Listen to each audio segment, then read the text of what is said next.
कार्य भाई जिला अध्यक्ष अजय सिंह के नेतृत्व में प्रदेश संगठन मंत्री श्री राम द्विवेदी जी के साथ में मिलते हैं और वहाँ पर अपनी बात करते हैं। वहाँ के माननीय एमएलसी हंसराज विश्वकर्मा जी, वाराणसी के जिला अध्यक्ष और जिला महामंत्री, उन लोगों ने भी इस बात पर चर्चा की।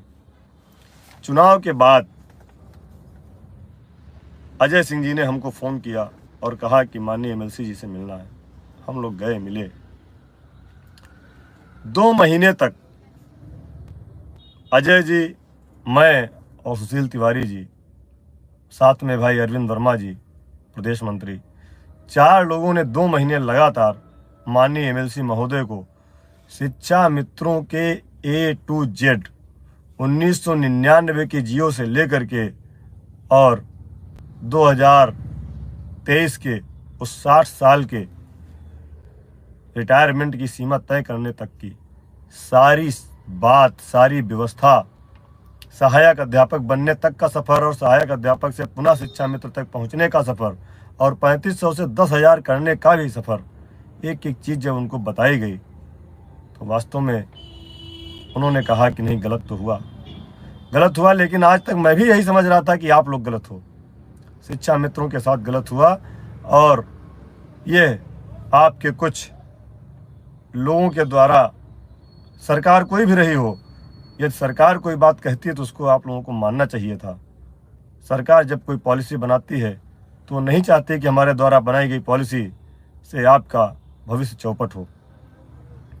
2 महीने तक उनसे लगातार वार्ता चलती रही और वह भी सामंजस्य बिठाने में सरकार के लोगों से, माननीय मंत्री जी से, माननीय मुख्यमंत्री जी से लगातार प्रयास करते रहे और कई माननीय गणमान्य एमएलसी महोदय। आप सभी का आज की इस वीडियो में फाइनली शिक्षा मित्रों के मानदेय वृद्धि को लेकर हाल ही के अंदर की वार्ताएं शासन स्तर पर हुई हैं। वार्ताओं के क्रम में कुछ ऐसे आश्वासन मिले हैं जिन्हें देखकर अब लगता है कि शिक्षा मित्र अस्थायीकरण की तरफ बढ़ रहा है। फिलहाल के लिए हाल ही के अंदर का कुछ आश्वासन है, उसके ऊपर हम चर्चाएँ करेंगे। अभी आपने एक डिबेट का थोड़ी बहुत क्लिप देखी होगी, उस क्लिप को पूरा दिखाएंगे। डिबेट के माध्यम से सारी जानकारियाँ आप तक प्रस्तुत की जाएंगी। आदरणीय बाबूलाल तिवारी जी, पवन सिंह जी, अवनीश सिंह जी, उमेश द्विवेदी जी, जितने भी आदरणीय गुरु जी, जितने भी एमएलसी थे, सबसे उन्होंने बात किया और कहा कि नहीं, शिक्षा मित्रों के साथ गलत हुआ, इनके साथ कुछ अच्छा होना चाहिए। उन्होंने मन बनाया और मन बनाने के बाद हम लोगों से कहा कि देखिए, शिक्षा मित्रों के नेतृत्वकर्ता यदि आप अपने आप को मानते हैं तो फिर सरकार से अगर कुछ लेना है तो सरकार से लड़ के नहीं, सरकार से मिल सकता है।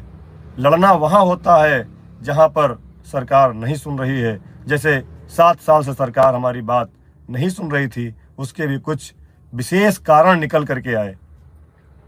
माननीय मुख्यमंत्री जी हम लोगों से क्यों खफा थे, क्यों नाराज थे, यह बात भी बहुत विस्तार से निकल करके आई। मात्र 2-4 लोगों की गलतियों की सज़ा पूरा शिक्षा मित्र समुदाय भुगत रहा था। हम लोग भी अचंभित हुए ये सब जान करके। खैर, बीते गए गुजरे की बातें हो गई, लेकिन माननीय एमएलसी महोदय ने एक उम्मीद जगाई और कहा कि दिल नाउम्मीद तो नहीं, नाकाम ही तो है। दिल नाउम्मीद नहीं, नाकाम ही तो है। लंबी है गम की शाम मगर शाम ही तो है। लंबी है गम की शाम मगर शाम ही तो है। शाम के बाद रात होती है, रात के बाद सुबह ज़रूर होती है। उन्होंने उम्मीद दी, भरोसा दिलाया और उन्होंने जो